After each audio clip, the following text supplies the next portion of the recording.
ৰাজ্যৰ আন কেইখনমান জিলাৰ লগতে শিৱসাগৰ জিলাতো জাপানিজ এনকেফেলাইটিছ আৰু এনকেফেলাইটিছ লক্ষণযুক্ত ৰোগত আক্ৰান্ত লোকৰ সংখ্যা বৃদ্ধি পাইছে।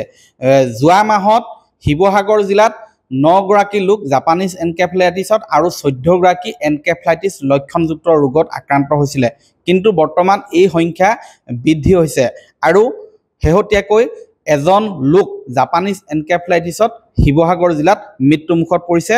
প্ৰথম গৰাকী এইটো বৰ্ষত এগৰাকী ব্যক্তি জাপানিজ এনকেফেলাইটিছত মৃত্যুমুখত পৰিছে আৰু সেইগৰাকী ব্যক্তি হৈছে শিৱসাগৰ জিলাৰ শুকানপুখুৰী অঞ্চলৰ। বৰ্তমান কি পৰ্যায়ত এই জাপানিজ এনকেফেলাইটিছ ৰোগ নিয়ন্ত্ৰণৰ বাবে প্ৰচেষ্টা চলাইছে আৰু কিমান বৃদ্ধি পাইছে সেই বিষয়ে মই জানিবলৈ বিচাৰিম। মোৰ কাষত আছে শিৱসাগৰ জিলাৰ যুটীয়া স্বাস্থ্য সঞ্চালকৰ এই মুহূৰ্তত ভাৰপ্ৰাপ্ত হিচাপে দায়িত্বভাৰ গ্ৰহণ কৰি আছে। মই আপোনাৰ ওচৰলৈ আহিছোঁ। নমস্কাৰ।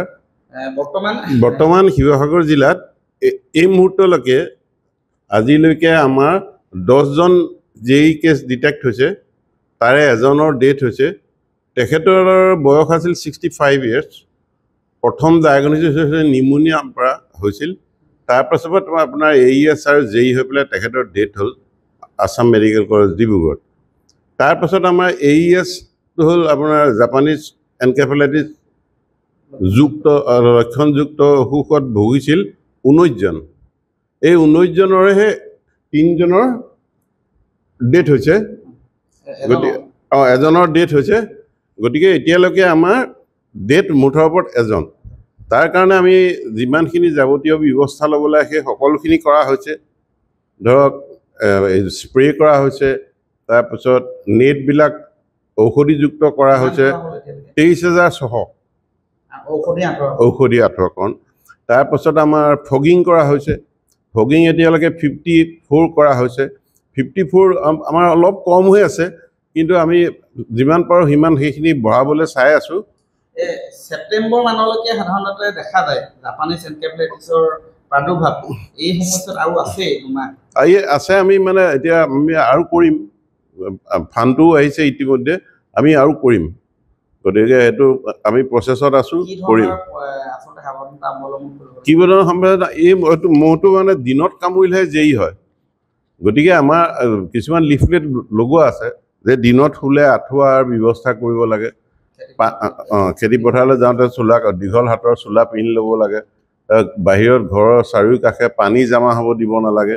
সেইবিলাকতো আমাৰ লক্ষণীয় কথা।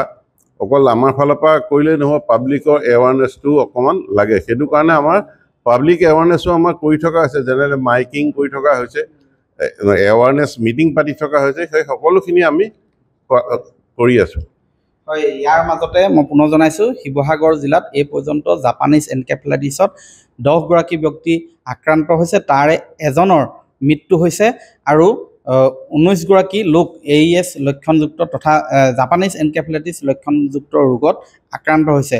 এই পৰ্যন্ত সদৰি কৰা অনুসৰি এই ৰোগ নিয়ন্ত্ৰণৰ বাবে চেষ্টা অব্যাহত ৰাখিছে, কিন্তু এই ক্ষেত্ৰত দেখা যায় যে পশুপালন বিভাগৰো যথেষ্ট দায়িত্ব আছে। কাৰণ যথেষ্ট গাহৰি ফাৰ্ম আছে শিৱসাগৰ জিলাত। গাহৰি ব্যক্তিগতভাৱে 2-3টাকৈ প্ৰতিপালন কৰা বা পোহাৰ লোকো যথেষ্ট শিৱসাগৰত আছে।